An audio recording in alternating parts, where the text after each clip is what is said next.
Mean राशि वाले बंधु, आप सभी का बहुत बहुत स्वागत है, हृदय से अभिनंदन है, आभार है मीन मंथन यूट्यूब चैनल में। तो मीन राशि वालों, आपकी राशि में शनि देव पूर्ण रूप से विराजमान है। इस नाते आपको इस कार्यक्रम को पूरा अवश्य देखना है। ये कार्यक्रम आपके जीवन की दशा और दिशा 100% बदल देगा। बंधुओं, एक बात तो निश्चित है कि जो भी व्यक्ति आज इस कार्यक्रम में बताई गई बातों को पूरी तरीके से समझ जाएगा, उन्हें अपने जीवन में उतार लेगा, उस व्यक्ति के जीवन में दरिद्रता हमेशा के लिए समाप्त हो जाएगी। पितरों का आशीर्वाद, उसके आराध्य देवता का आशीर्वाद उसे प्राप्त होगा, क्योंकि आज के इस कार्यक्रम में एक ऐसी विचित्र प्रश्नोत्तरी चलेगी, समस्याओं का ऐसा गूढ़ समाधान आपको दिया जाएगा जो अब तक आपने कभी ना तो सुना है और ना ही आपको किसी ने बताया है। इन बातों को जिसने भी जीवन में उतार लिया, उसके जीवन में 101% गारंटी के साथ समस्याओं के समाधान हुए हैं और उसके कर्म कटकर उसके जीवन में शुभ घटनाओं का आगमन हुआ है। कह सकते हैं कि सौभाग्य के दरवाजे खुले हैं। अब हम जानते हैं कि आप ऐसी बातों को पहले भी कई बार सुन चुके हैं, जिसमें वादे बड़े बड़े किए गए, लेकिन उनके प्रतिफल, उनके निष्कर्ष ना के बराबर ही मिले हैं। इस वजह से ये बातें सुनकर आपको कोई खास आश्चर्य नहीं होता, उत्सुकता मन में नहीं जागती। लेकिन हम आपको यकीन दिलाते हैं कि आज इस कार्यक्रम में जो भी बातें हम आपको बता रहे हैं, उनमें बहुत सारी बातें तो पूरी तरीके से शास्त्र की गहराइयों से निकाली गई हैं। कई पुराणों के बारे में विस्तृत वर्णन करने के साथ साथ हम आपको समझाएंगे भी कि ये कैसे कार्य करती हैं चीजें, और सबसे बड़ी बात कि महामाई की दिव्य अनुभूतियों पर आधारित हैं। जब हम ध्यान में बैठते हैं साधना के समय और काल में, उस समय महामाई हमारे मन में कुछ न कुछ विचार अवश्य डालती हैं। वो विचार उस सूक्ष्म जगत से आए हुए होते हैं, गुरुओं के द्वारा दिए गए होते हैं, और उन विचारों को महामाई की कृपा, उनका आशीर्वाद समझकर हम ग्रहण करते हैं और फिर उन्हीं विचारों के आधार पर, उसी जानकारी के आधार पर हम आपको चीजें बताते हैं। अगर आप इन चीजों को पूरे भाव के साथ समझें, देखो भाव अत्यंत आवश्यक है, क्योंकि हम जिस चीज के बारे में बात कर रहे हैं, यानी जीवन के संकट और इनके निदान, ये भौतिक जगत की क्रियाओं से तो संभव ही नहीं है, क्योंकि भौतिक जगत तो बनाई है पीड़ाएं प्राप्त करने के लिए। अगर अब इस भौतिक जगत में आपको सुख प्राप्त करना है, तो आपकी आध्यात्मिक उन्नति होना अत्यंत अनिवार्य है। यदि आप चीजों में ही उलझे रह जाएंगे, तो आप ऐसे कुचक्र में फंसेंगे कि आप कभी सुखी नहीं हो सकते। चाहे लाखों करोड़ों की दौलत ही क्यों ना आपके जीवन में आ जाए, हर एक चीज आपके जीवन में आ जाए, तब भी आपके दुख के कारण आपके पास चिपके ही रहेंगे, वो आपसे दूर कभी नहीं होंगे। आध्यात्मिक उन्नति हासिल करते ही हर स्थिति में सुखी रहने का सीक्रेट पता चल जाता है। तो कहने का मतलब यह है कि इस माया की उलझनों से बाहर निकलने का मार्ग माया में ही मौजूद है। जरूरत है तो सही ज्ञान और अपनी आत्मिक उत्थान और गुरु का सही साथ मिल जाने की। जब इतनी चीजें एक साथ मिलती हैं, तो जातक स्वतः ही प्रसन्न रहने लगता है, आनंद की स्थिति में जाता है। याद रखना कि सुख का विपरीत दुख है, खुशी का विपरीत दुखी होना है, लेकिन आनंद का कुछ भी विपरीत नहीं है। आनंद अपने आप में पूर्ण है, तो आनंद की स्थिति उत्पन्न होती है। तो आज के इस कार्यक्रम को देखकर वही सारी चीजें, अनुभूतियां आपको हासिल होंगी, हमारे जीवन का अनुभव आपको प्राप्त होगा, और कुछ सटीक उपाय और क्रियाएं आपको मिलेंगी जो पितृपक्ष समाप्त होने से पहले पहले आपके जीवन में पॉजिटिविटी लाने की गारंटी है। उम्मीद करते हैं सारी बातें आप समझ रहे हैं। 5 बड़ी भविष्यवाणियां भी बताएंगे, समय और काल में कहां शक्ति छुपी है जिसका आप उपयोग कर सकते हैं, ये भी आपको समझाएंगे। सारी बातें बेहद महत्वपूर्ण हैं, बस अंत तक बने रहना, ये आपकी ड्यूटी है। हमारी ड्यूटी है, हम आपको श्रेष्ठतम देंगे, आपकी ड्यूटी है आपको उसे ले लेना है। कॉपी पेन लेकर बैठना, कुछ जगह पर आपको चीजें नोट भी करनी पड़ सकती हैं। सारी बातें आपने समझ ली हैं। अब चलिए महामाई को याद करते हैं, उनका अभिवादन करते हैं। कमेंट बॉक्स में पूरे भक्ति भाव के साथ लिख डालिए, जय मां भद्रकाली कृपा करो। महामाई निश्चित तौर पर आपके ऊपर कृपा कर ही चुकी हैं, तभी ये कार्यक्रम एक संकेत के रूप में आपके जीवन में आया है कि इसे ग्रहण कर लो, इसे मिस नहीं करना। भाव यदि माई के लिए और गहरा है तो कमेंट में ये भी लिखिए कि मैं भी माई के परिवार का हिस्सा हूं। बंधु, हम आपको एक बार फिर से बता दें कि 22 सितंबर से नवरात्रि प्रारंभ हो रही हैं, विशेष नवरात्रि है, इसमें विशेष अनुष्ठान किए जाएंगे। 9 दिनों तक लगातार महाअनुष्ठान किया जाएगा। भीषण से भीषण, विषम से विषम परिस्थिति से बाहर निकालने की शक्ति नव देवियों के पास है, इसीलिए नव देवी की शरण में जाने से बेहतर कुछ भी नहीं है। तो आपको यदि इस महानुष्ठान में भाग लेना है तो संपूर्ण जानकारी आपको वीडियो में दिए गए नंबरों से प्राप्त हो जाएगी। और ये बताने का उद्देश्य हमारा ये नहीं कि आप शामिल हों, ये मजबूरी है, नहीं। आप नहीं भी शामिल होंगे तब भी हम अपना कर्म करेंगे, क्योंकि हमारा तो उद्देश्य यही है, माई की सेवा करना, साधना के बल को बढ़ाना और माई के पवित्र चरणों में विलीन हो जाना, इस मृत्यु और जीवन के कुचक्र से बाहर निकल जाना। तो बस हम तो करेंगे ही, आपको भी यदि कुछ लाभ लेना है, कुछ परसेंटेज आपको भी चाहिए, तो आप भी आ जाइए, स्वागत करते हैं आपका। ठीक है, चलिए बंधुओं, अब कार्यक्रम में आगे बढ़ते हैं। कहते हैं 5 बड़ी भविष्यवाणियों की चर्चा। जय माई की। बंधुओं, ज्योतिष और तंत्र विद्या के क्षेत्र में आचार्य अमित एक जाना माना नाम है। पूज्य गुरुदेव के साधनाओं और ज्योतिष विद्या के अनुभव बेहद दिव्य है। जी हाँ, पूज्य गुरुदेव ने जिसकी भी कुंडली का विश्लेषण किया और कुंडली के अनुसार उसे सटीक उपाय व महामाई माँ बगलामुखी की विशेष कृपा दी, उसके जीवन में सकारात्मक बदलाव तो आए ही है। फिर चाहे समस्या कितनी ही कठिन क्यों ना हो, समाधान तो अवश्य हुआ है। अब ऐसे में यदि आप भी अपने जीवन की किसी बड़ी समस्या से जूझ रहे हैं, जैसे कि कर्जा बढ़ता ही जा रहा है, काम धंधा और व्यापार सब रुक चुका है, रिश्ते नातों में तनाव हद से ज्यादा बढ़ गया है, पूरा जीवन ही नकारात्मकताओं से भर गया है, तो ऐसे में यही सही समय है जब आप श्रेष्ठ गुरु से मार्गदर्शन प्राप्त करें और जीवन के अंधकार को समाप्त कर दिव्य प्रकाश की ओर कदम बढ़ाएं। वीडियो में दिए गए नंबरों पर तुरंत संपर्क करिए और अपनी कुंडली का विश्लेषण व समाधान पूज्य गुरुदेव के द्वारा करवा लीजिए। देर ना करें, आपके देवी देवताओं के आशीर्वाद से ये मौका खुद चलकर आपके पास आया है, इसे गंवाना नहीं है। अभी फोन करें और गुरुदेव से मार्गदर्शन प्राप्त करें। महामाई आपका कल्याण करें। धन्यवाद। सबसे पहले आपको हम बता दें कि चंद्रमा अच्छी स्थिति में गोचर कर रहे हैं आपके चार्ट में। इस अच्छी स्थिति का पहले तो उच्च की राशि में, फिर मित्र राशि में गोचर है और उसके बाद स्व राशि में गोचर है। यानी आने वाला समय और काल 5 से 7 दिनों का बहुत अच्छा है। मन आपका मजबूत रहेगा, निर्णय लेने की क्षमता आपकी बढ़ेगी। सूर्य देवता का भी गोचर बहुत पॉजिटिव होने जा रहा है। केतु से सूर्य देवता का रिश्ता जो है ना वो समाप्त होने जा रहा है, संबंध समाप्त होने जा रहा है। तो ये कहीं ना कहीं पॉजिटिव स्थिति आपके जीवन काल में, आपके चार्ट में बनने जा रही है। आपको इसका लाभ मिलेगा।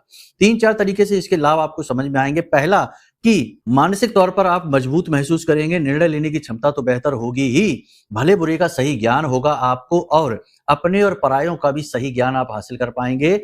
जो भी आपको पीड़ाएं पहुंचाने की सोच रहे हैं, यानी कि आपकी पीठ के पीछे बुराई करते हैं, आपका अहित करना चाहते हैं, आपके छिपे हुए शत्रु हैं, वे पूर्ण रूप से निष्फल हो जाएंगे। और सबसे बड़ी बात यह है कि आपके जीवन में धन का आगमन होगा, अपॉर्चुनिटी, मौके अवसरों का आगमन होगा। यदि आप जॉब बदलना चाहते हैं तो ये समय बहुत अच्छा है। आपको नई जॉब के ऑफर मिलेंगे, विशेष ऑफर मिलेंगे। आप चाहें तो इस समय और काल का पूर्ण उपयोग कर सकते हैं, अपनी जॉब बदल सकते हैं, नए बिजनेस की शुरुआत कर सकते हैं। समय अच्छा है। फिर भी हम आपको ये कहेंगे कि किसी भी नए काम की शुरुआत अभी आप ना करें। पितृपक्ष चल रहा है तो ज्यादा बेहतर है रोक कर रखें। 22 तारीख से नवरात्रि प्रारंभ होंगे, उस समय पर आप करेंगे तो सर्वश्रेष्ठ फल प्राप्त होंगे। फिलहाल जीवन शैली में बदलाव में कोई समस्या नहीं, वो आप कर सकते हैं। लेकिन इससे पहले भी हम आपको एक सलाह दे दें कि जीवन में कोई भी बड़ा बदलाव करने से पहले, जैसे नौकरी बदलना चाहते हैं, कार्यस्थल पर परिवर्तन करना चाहते हैं, कुछ भी करना चाहते हैं, तो अपनी कुंडली अवश्य दिखाएं। क्योंकि जो हम भविष्यवाणियां बता रहे हैं वे तो सामान्य भविष्यवाणियां हैं, राशिगत हैं। राशिगत भविष्यवाणियां कभी कभी बनती हैं, कभी कभी नहीं भी फिट होती हैं, क्योंकि एक ही राशि के लाखों करोड़ों लोग हैं। लेकिन आप अपनी कुंडली दिखाएंगे तो आपके खुद के जीवन में चल क्या रहा है, कौन सी ग्रहों से पीड़ाएं आ रही हैं। कभी केवल एक ग्रह मात्र ही जीवन में कष्ट का कारक बन जाता है और जातक उस कष्ट को आजीवन भोगता रहता है। 45, 50, 60 साल की उम्र में जाकर उसे होश आता है, तब कुंडली दिखाता है तो पता लगता है कि अरे भाई, तुम्हारी कुंडली में तो मंगल बद के होकर बैठे हैं, नवम भाव में बैठे हैं, ये तो आपके भाग्य उदय के बाधक हैं। ये कर्जा आपको मुक्त होने ही नहीं देंगे। जब भी आप कोई काम करने चलेंगे पहले कर्जा बढ़ा देंगे और कर्जे से आपको मुक्त होने नहीं देंगे। या फिर मांगलिक योग बना बैठा है और मांगलिक योग की वजह से एक तो आर्थिक स्थिति खराब चल रही है, ऊपर से जीवन साथी के साथ लगातार टकराव की स्थिति में। मतलब कहने का यह है कि केवल एक ग्रह दोष की वजह से जीवन ही खराब हो जाता है। तो बेहतर यह है कि आप अपनी कुंडली दिखा लें, तब कोई बड़ा निर्णय लें, अच्छा कार्य करें।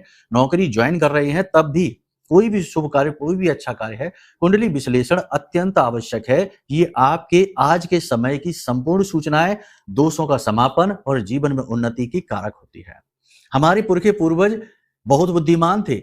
वो पहले ऐसी विधा बनाकर बैठे थे कि बालक जैसे ही संसार में आया तुरंत उसका पत्रा, उसका चार्ट भरना शुरू कर देते थे, उसकी पत्री बनाते थे, कहते इसकी पत्री बनवा दो। लेकिन अब तो लोग नहीं करवाते, ये सब लिख के रख लेते हैं लेकिन करवाते नहीं हैं। लेकिन आप करवा लीजिए, ठीक है? ये हो गया आपके लिए। देखो, सलाह देना हमारा काम है, मानना ना मानना आपकी मर्जी है। हमसे कराएँ या किसी और से कराएँ, जिससे मन है उससे करवा लें कुंडली विश्लेषण। हम नहीं कहते कि हमारे ही पास आओ, हमें लालच नहीं है, बस हम मार्गदर्शन दे रहे हैं क्योंकि हमारा ये काम है। यही हमारी माई ने हमको सेवा दी है, तो हम इसलिए आपको ये बताते हैं, ठीक है? अब अगली बात आपको बता दें, ज़्यादा जोश अच्छा नहीं रहेगा। आपके शरीर में ऊर्जा का प्रवाह, क्योंकि मंगल का भी गोचर हो चुका है, ऊर्जा का प्रवाह तेज होगा, आपके सोचने की गति बढ़ेगी, आप चीज़ों में परिवर्तन करना चाहेंगे। रिश्ते नातों में भी आपको संतुलन की आवश्यकता रहेगी क्योंकि आप कठोर शब्दों का प्रयोग करेंगे। नियम संयम का बहुत कठोरता से पालन करेंगे। जैसे आप चल रहे हैं वैसे ही चाहेंगे कि आपके जानने वाले, आपके रिश्तेदार, आपके जीवन साथी वैसे ही चलें। लेकिन ऐसा तालमेल बन पाना ज़रूरी नहीं है। वे अलग तरीके से चलेंगे, उनका जीवन, उनका विचार, उनकी दिशा अलग है। आप किसी पर भी हक ज़्यादा जताने की कोशिश ना करें, एक सीमा में ही रहें, ठीक है? कहने का मतलब ये है कि आप ज़्यादा जोश में आकर किसी पर ज़्यादा प्रभाव जमाने लगेंगे, अपना हक समझकर किसी से कोई बात कहेंगे, लेकिन आपकी बात गलत साबित हो जाएगी। आपका हक तो चला ही जाएगा, लेकिन आपके रिश्ते में भी थोड़ी खींचतान, थोड़ी उथल-पुथल हो जाएगी, मन आपका खराब हो जाएगा। आप भावुक इंसान हैं, यदि आप इस तरह से आत्म नियंत्रण खोएँगे और आपका मन अगर एक बार खराब हो गया तो वो कई दिनों तक आपके मन में बात उलझी रहती है। अचानक से कोई बड़ा खर्चा आएगा, आ जाने दो, कोई दिक्कत नहीं, आप तैयार हैं। खर्चा फिजूल खर्ची में नहीं होगा, किसी ज़रूरी जगह पर ही खर्चा होगा। आपको पार्टनरशिप के ऑफ़र मिल सकते हैं, बिज़नेस आपका ठीक-ठाक चलने लगेगा, गति इसमें आने लगेगी। केवल आपको अपनी भावनाओं पर नियंत्रण रखना होगा। जो भी निर्णय आप लें, जोश में कम, होश में आकर लें। किसी की बातों में आकर कोई भी कार्य आप ना करें और वाणी पर अपना नियंत्रण पूरी तरह से बनाकर रखें। योग, प्राणायाम, कसरत आदि आप अवश्य करें। स्वास्थ्य का ध्यान रखना बेहद आवश्यक है। 3 जगह से परेशानी आपको आने वाले 3 से 5 दिनों में आएगी। पहली परेशानी आएगी कि कोई व्यक्ति आपको बुरी खबर सुनाएगा। दूसरी परेशानी आएगी कि स्वास्थ्य को लेकर आपको कष्ट हो सकता है, यानी अचानक से आपकी तबीयत खराब हो सकती है। तीसरी परेशानी आएगी कि लोग आपकी छवि खराब करने की कोशिश करेंगे। बिना मतलब में आपके पीछे षड्यंत्र रचेंगे, आपके खिलाफ बोलेंगे, बातें बनाएँगे और आपको बदनाम करने की कोशिशें करेंगे। लेकिन आप इन सब चीज़ों से अच्छी तरीके से निपट सकते हैं यदि आप अपने आप को शांत रख सकें, यदि आप अपने ऊपर पूरा नियंत्रण बनाकर रख सकें। भावनात्मक नियंत्रण की बात हो रही है ये, ठीक है? दूसरों के जीवन में क्या चल रहा है, ज़रूरत से ज़्यादा इसके बारे में सोचना छोड़ दें, अपने बारे में सोचें। हम हर बार यही कहते हैं कि स्वार्थी बन जाइए, अपना अर्थ ढूँढिए। आपकी अपनी जीवन यात्रा है, आपके साथ भले ही आपके रिश्तेदार हो, आपके प्रेमी हो, आपके मित्र हों, पूरा भरा पूरा समाज हो, लेकिन सब अपनी स्वतंत्र यात्रा में लगे हुए हैं। सबके अपने सुख हैं, सबके अपने दुःख हैं, आपके साथ केवल उनका एक सहयोग मात्र का रिश्ता है। ज़रूरत से ज़्यादा किसी दूसरे के जीवन में दखल-अंदाज़ी आपके दुःख का कारण बनेगी। जोश में लिया गया निर्णय गलत साबित होगा। भावनात्मक तौर पर कमज़ोरी यदि आप दिखाएँगे, किसी के सामने ज़रूरत से ज़्यादा बोलेंगे, किसी को वो बातें भी बता देंगे जो ज़रूरी नहीं है, तो आपके दुःख का कारण बनेंगे। अब सबसे महत्वपूर्ण बात है, इसे ध्यान से सुनिए। अपने आसपास के लोगों पर अंधविश्वास न करिए, विश्वास ही न करिए, केवल अपने ऊपर विश्वास करिए। बहुत सोच समझकर लोगों के साथ बात करिए, बहुत सोच समझकर बोलिए, खास तौर से कार्यस्थल पर। दूसरा ये कि जो आपका वफादार है, जो आपका सहयोगी दिखाई दे रहा है, वही कुछ समय के बाद आपके साथ धोखा करने जा रहा है, तो थोड़ा उसके ऊपर नज़र रखिए। आपके व्यापार में, आपके बिज़नेस में आपका पार्टनर है, आपका कोई बहुत वफ़ादार एम्प्लॉयी है या कोई भी व्यक्ति है, आपके रिश्ते में आपका भाई ही क्यों ना हो, तब भी उसके ऊपर अपनी नज़र रखिए, एक आँख अपनी खुली रखिए, देखिए कहीं ऐसा ना हो कि अंदर ही अंदर वो कुछ ऐसा आपके लिए प्लान कर रहा हो कि अचानक से आप ऐसी चीज़ें देखें जिन्हें आप सह ही ना पाएँ। जी हाँ, पहले भी आपके साथ ऐसी स्थितियाँ बनी हैं, फिर से बन सकती हैं, तो थोड़ा-सा अलर्ट रहने की आवश्यकता है। कहने का मतलब ये है कि भावनात्मक तौर पर आँख बंद करके ना बैठिए, आँखें खोल कर बैठिए, प्रैक्टिकल जीवन जिए, ठीक है? ये तो आपके जीवन की भविष्यवाणियों के बारे में हमने आपको बता दिया। अब हम आपको बताने जा रहे हैं कुछ विशेष सूत्र। देखो, हमारे पुरखे पूर्वजों ने या यूँ कहें कि हमारे ऋषि-मुनियों ने हमारे जीवन काल को, पूरे वर्ष भर को विशेष समय और काल में गढ़ा है। यानी कि एक निश्चित समय के बाद नवरात्रि आती हैं, फिर शिवरात्रि है, कहीं कुछ ऐसे करके चलते रहते हैं। ऐसे ही पितृपक्ष का जो समय है, पितृपक्ष का समय क्या है? पितृपक्ष का समय है प्रायश्चित का समय। जी हाँ, ये अंत का समय है, यानी ये मृत्यु का काल होता है। इसीलिए किसी मांगलिक कार्य को, यानी जिसमें मुहूर्त की आवश्यकता होती है, ऐसे किसी भी कार्य को इस समय और काल पर नहीं किया जाता है। क्योंकि वह फलित ही नहीं होगा, क्योंकि ये अंत का समय है। ठीक है, तो ये प्रायश्चित का समय है। प्रायश्चित कैसा? हम जब अपने पितरों को पिंडदान, तर्पण आदि क्रियाएं करते हैं तो असल में हम उनके प्रति प्रायश्चित ही तो कर रहे हैं कि हमसे कहीं कोई भूल चूक हो गई हो तो आप उसे क्षमा करें, पूजा आदि करते हैं। ठीक है, समझ पा रहे हैं आप हमारी बात को? याद रखना, ये बातें आपको कोई बताएगा नहीं, हम बता रहे हैं आपको, जो वो बहुत ठोस प्रामाणिक बातें हैं। अब आपको क्या करना है? पहले तो देखो अपने भाव को, जो भी समय काल पितृपक्ष का गुजर गया उसे जाने दो। अब जो है उसमें आपको प्रतिदिन सुबह जब आप सोकर जागें तो अपने जीवन के लिए, अपने आसपास के परिवेश के लिए, जो भी कुछ आपको अपने पितृ पूर्वजों से मिला, ज्ञान, बुद्धि, बल, जो भी कुछ मिला, उस सब के लिए अपने पितरों को धन्यवाद अवश्य दें। ठीक है, ये बेहद आवश्यक है। ऐसा करने से आपका भाव परिवर्तित होना शुरू हो जाएगा और दिन के शुरुआत से ही, प्रारंभ होने से ही पितरों की कृपा आपके साथ रहनी शुरू हो जाएगी। अब आप सुनिए, दोपहर को लगभग 11:30 बजे से 12:15 बजे तक का समय जो होता है, इसे कुतप बेला कहा जाता है, कुतप काल कहा जाता है। 24 घंटे में 30 मुहूर्त होते हैं, 48 मिनट का मुहूर्त होता है और दिन के समय 15 और रात्रि के समय 15 मुहूर्त होते हैं। आप समझ ही रहे होंगे, मुहूर्त तो आपने सुना ही होगा, 48 मिनट का एक मुहूर्त होता है, तो ऐसा ही एक मुहूर्त होता है जिसे कुतप बेला कहा जाता है। पितरों के लिए कोई भी कर्म जब किया जाता है तो वो इस कुतप बेला में यदि कर दिया जाए तो वह सीधा पितरों से जाकर जुड़ जाता है, यानी कि इस बेला का सीधा संबंध पितरों से है। पीपल के वृक्ष का, यानी इस कुतप बेला में, शास्त्रों में कहा जाता है कि कुतप बेला में पीपल के वृक्ष के नीचे पितरों का वास होता है। पीपल का वृक्ष ऐसा है जिसमें कई प्रकार की देवी देवताओं का वास होता है। एक तरफ तो लक्ष्मी और दूसरी तरफ अलक्ष्मी का भी वास इसमें माना जाता है। तो आप समझिए, तो अब आपको क्या करना है, ध्यान से सुनिए। सबसे पहले तो आप जब सुबह सोकर जागे तो अपने पितरों को आभार व्यक्त करें और मन में इस मंत्र को बोले, मन में बोले, ओम पितृ देवताभ्यो नमः, ओम पितृ देवताभ्यो नमः। इस प्रकार से बोले, 3 बार बोले। उसके बाद बोले ओम स्थान देवताभ्यो नमः, ओम स्थान देवताभ्यो नमः।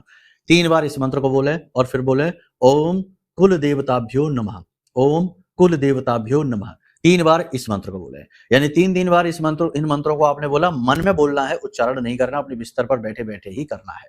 उसके बाद थोड़ी देर के लिए आंखें बंद करके ध्यान की मुद्रा में बैठना है। कुछ भी सोचना विचारना नहीं है, मोबाइल फोन नहीं देखना है, मन को शांत रखना है। उसके बाद स्नान आदि करने, अपना नित्य कर्म से मुक्त होकर स्नान आदि करने जाना है। सूर्य देवता को अर्घ देना है और उसी के साथ साथ पितरों को भी तर्पण देना है। पितरों को तर्पण देने के लिए क्या करना है, कोई भी लोटा ले लीजिए एक, और उस लोटे में स्वच्छ जल डालिए, थोड़ा सा गंगा जल डालिए, थोड़े से चावल डालिए, थोड़े से काले तिल डालिए, थोड़ा सा कच्चा दूध डालिए, यदि हो सकता है तो कच्चा दूध डालिए, और एक सफेद पुष्प यदि मिल जाता है तो डाल दीजिए, ना मिले कोई बात नहीं, थोड़ा सा मीठे के लिए गुड़ डाल दीजिए। अब आपको दक्षिण की ओर मुख करके अपने पितरों को जल देना है। पितरों को जल देते समय ओम सर्व पितृ देवताभ्यो नमः, ओम सर्व पितृ देवताभ्यो नमः, ओम सर्व पितृ देवताभ्यो नमः, सभी पितरों को नमः, ये क्रिया करनी है। ये बेहद आवश्यक है, जल से ही पितरों का बल बढ़ता है, तो आपको ये क्रिया करनी है। अब रामबाण उपाय आ गया, इसे आप ध्यान से समझिए। ये 2 क्रियाएं तो करनी ही है, तीसरी क्रिया और करनी है, यह अत्यंत आवश्यक है। जो कुतप काल हमने कहा, उसी कुतप काल में आपको ये क्रिया करनी है। सबसे पहले देखो, पंचबलिदान। पंचबलिदान क्या होता है? 5 जीवों को भोजन कराना पितृकाल में पंचबलिदान कहा जाता है। शास्त्रों में शिव पुराण ले लो, चाहे गरुड़ पुराण ले लो, इसका बेहद महत्व है। जो पंचबलिदान करता है उसके पितृ चाहे किसी भी स्थिति में हो, चाहे उनका बंधन कर दिया गया हो, चाहे पितरों का दोष लगा हो, सब कुछ समाप्त हो जाता है। तो पंचबलिदान क्या है, ध्यान से समझिए, फिर इसे कैसे करना है ये बताते हैं, ध्यान से समझिए। पंचबलिदान में गाय, कुत्ता, कौआ, चींटी यानी कीट पतंगे होते हैं, और ब्राह्मण, इन 5 जीवों को भोजन कराना होता है। तो ब्राह्मण के लिए तो आप सीधा निकाल दीजिए, यानी एक प्लेट लीजिए, उसमें थोड़ा सा अन्न, आटा वगैरह निकाल दीजिए, एक सिक्का रख दीजिए 5 या 10 रुपए का, ब्राह्मण के लिए हो गया। ये प्रतिदिन का नियम है और आपको कुतप काल में ही ये करना है, यानी कि 11:30 से 12:15 बजे के बीच में। ये निकाल दिया आपने, ब्राह्मण के लिए ये सीधा जाएगा। अब गाय के लिए रोटी निकाल दीजिए, गाय मिले या ना मिले रोटी निकाल दीजिए, कुत्ते के लिए रोटी निकाल दीजिए, चींटियों के लिए, कौवे के लिए रह गया तो कौवे के लिए भी एक छोटी सी रोटी निकालकर और घर की छत पर आप रख दीजिए, ठीक है। अब चींटियों के लिए, तो चींटियों के लिए आपको क्या करना है कि थोड़ी सी आटा और उसमें थोड़ी सी चीनी मिला देनी है, आटे को भून लेना है, इसे पंजीरी कहते हैं। इस आटे को आपको एक नारियल लेना है, उसको खोल लेना है ऊपर से, उसके अंदर भरकर और इसे ले जाकर पीपल के वृक्ष के नीचे थोड़ा सा गड्ढा खोदें और उसमें दबा दें और नारियल का मुख खोल दें। इससे चींटियां भोजन करेंगी। ये प्रतिदिन की जाने वाली क्रिया है। जी हाँ, आप सोचेंगे कि रोज इतनी मेहनत कैसे करेंगे? आपको रोज ये मेहनत करनी ही होगी। सौभाग्य ऐसे नहीं प्राप्त होता है, याद रखना। अगर सिर्फ मेहनत करने से, दिमाग लगाने से, पैसा लगाने से जीवन में सुख समृद्धि आती तो अब तक आपके जीवन में आ गई होती। आपने ये सब खूब लगाया है। जरूरत है अपने सितारों को अपने पक्ष में करने की, देवताओं की कृपा आशीर्वाद प्राप्त करने की। और श्रीमद् भागवतम की कथा कहती है कि पितृ देवता आपके प्रथम देव हैं, यानी प्रथम गण हैं। अगर आप अपने प्रथम गणों को ही सुखी नहीं कर सकते तो अन्य किसी देवी देवता की गणों की आपको कृपा प्राप्त हो ही नहीं सकती है। तो आपको पितरों को प्रसन्न करने का यह सुनहरा मौका मिल रहा है, आप ये करिए। वहीं पीपल के वृक्ष के नीचे आप सरसों के तेल का एक दीपक जलाइए और वहीं पर पीपल की पेड़ की जड़ में आप जल समर्पित करिए, साधारण जल बिल्कुल समर्पित कर दीजिए और थोड़ी देर के लिए वहीं बैठकर 10 से 15 मिनट के लिए वहीं पर बैठकर पितृ गायत्री मंत्र का उच्चारण कर लीजिए। अब पितृ गायत्री मंत्र क्या है आप समझो। गायत्री जो है ना वो ऐसी देवी हैं जो कि भयानक से भयानक, बुरी से बुरी स्थिति से बाहर निकालने की क्षमता रखती हैं। देवियों में सर्वोपरि इन्हें कहा जाता है। सभी देवी शक्तियां इनके अंदर समाहित होती हैं, ठीक है ना। कह सकते हैं कि सभी देवियों का एक रूप गायत्री है। तो अब हर एक मंत्र में गायत्री का जब अनुमोदन किया जाता है तो पितृ गायत्री बन जाता है। तो पितरों का यह विशेष मंत्र है जिसे पितृ गायत्री कहते हैं। यह बेहद शक्तिशाली मंत्र बन जाता है।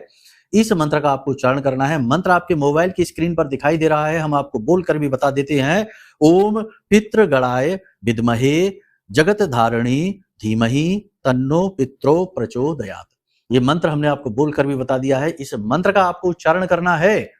इसी के साथ साथ देवी की साक्षात कृपा अपने जीवन में लाने के लिए, देवी का प्रेम, उनका आशीर्वाद अपने जीवन में लाने के लिए आपको देवी के लिए विशेष अनुष्ठान तप करने चाहिए। लेकिन इस भौतिकवादी जीवन में अनुष्ठान तप करना इतना आसान नहीं है, क्योंकि रोजी रोटी भी कमानी है।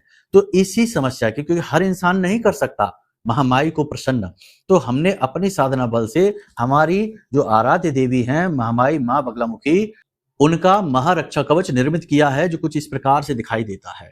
आप इस महारक्षा कवच को ऑर्डर कर सकते हैं। यही सही समय और काल है जब आप इस महारक्षा कवच को ऑर्डर करके देवी की साक्षात कृपा और आशीर्वाद प्राप्त कर सकते हैं। याद रखना कि ये भाव से जुड़ा हुआ है।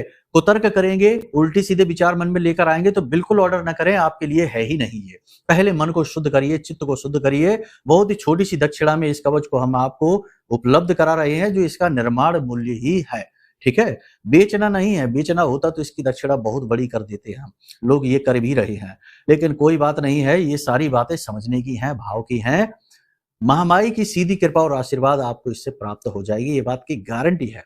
हमने अपनी साधना का बल दिया है, विशेष मंत्रों से इसे जागृत किया है। जब आप इसे खुद धारण करेंगे तो आपको महसूस होगा ये किस प्रकार की शक्ति को लेकर आया है, ठीक है। तो आप ये भी कर सकते हैं। बाकी जो हमने बातें बताई हैं कार्यक्रम में, इन बातों को जीवन में उतारिए, आचरणों पर विशेष कार्य करिए, क्योंकि पितरों को गलत आचरण बिल्कुल भी पसंद नहीं है। असल में आज के समय में 70 से 80% लोगों के जीवन में पितृदोष लगा हुआ है। जी हाँ, आश्चर्य होगा आपको ये जानकर। और पितृदोष लगा ही इसलिए है कि घर में उल्टे सीधे नशीले पदार्थों की बोतलें रखी हैं, उल्टे सीधे कर्म हो रहे हैं, लोग जाने क्या क्या कर रहे हैं, पैसा कमाने के लिए अपना दीन ईमान तक बेचने में लगे हुए हैं। पूजा पाठ आराधना भी लोग इसीलिए कर रहे हैं कि भगवान से भी मांगने में लगे हुए हैं। यानी हर जगह से केवल और केवल लालच झलक रहा है। लोगों की वासनाएं, इच्छाएं इतनी बढ़ गई हैं कि ना अब रिश्तों का महत्व है, ना अब चीजों का महत्व है, यहाँ तक कि भगवान का भी कोई महत्व नहीं है। अगर भगवान कुछ दे नहीं पाते हैं तो लोग भगवान को भी उल्टा सीधा कहने लगते हैं, पूजा पाठ बंद कर देते, कह देते हमें तो कुछ मिला नहीं, छोड़ो, कोई मतलब नहीं। तो आप समझिए कि ये कैसा युग है, भयंकर विनाशकारी नकारात्मक युग है ये। तो ऐसे युग में अपने आप को बचा कर रख पाना, अपने आचरणों को शुद्ध रख पाना बेहद मुश्किल है। बहुत ही सौभाग्यशाली होते हैं वे लोग जिन्हें ऐसे भयानक भीषण युग में सदगुरु का आशीर्वाद मिल जाता है, प्रेम मिल जाता है। आपको भी मिल जाएगा तो आप भी सीधे अपने उस परम तत्व के बोध को प्राप्त कर लेंगे। ठीक है, कोई बात नहीं है। फिलहाल आप अपने आप का आकलन करते रहिए, अपने चित्त को, अपने मन को शुद्ध बनाकर रखिए। ठीक है, इस प्रकार पितरों की बड़ी सरलता से प्राप्ति होती है। उम्मीद करते हैं सारी बातों का आप उपयोग कर पाएंगे, इन्हें आप समझ पाएंगे और इन बातों का आपको लाभ भी प्राप्त होगा। अगर आपने सब कुछ ठीक से समझ लिया तो लाभ तो 100% मिलेगा। ठीक है, चलिए बंधुओं, कार्यक्रम को यहीं विराम देते हैं। माई के प्रति अपनी आस्था और विश्वास जरूर बनाकर रखिए, क्योंकि आपका उद्धार तो माई माँ बगलामुखी ही करेंगी। ठीक है, प्रेम से बोलिए जय माई की, जय माँ बगलामुखी। हमारे प्रिय और परम पूज्य आचार्य जी ने अपनी साधनाओं के अनुभवों पर आधारित शक्तिशाली उपाय और क्रियाओं के माध्यम से हजारों लोगों के जीवन को पूरी तरह से बदला है। आचार्य जी के द्वारा बताया गया हर एक उपाय इतना सटीक और कारगर होता है कि जो भी इसे पूरे भाव के साथ कर लेता है उसे साक्षात महामाई की कृपा और आशीर्वाद प्राप्त हो जाती है। इसलिए निसंकोच इन उपायों को पूरे भाव के साथ करिए, आपका कल्याण होगा। जय माई की।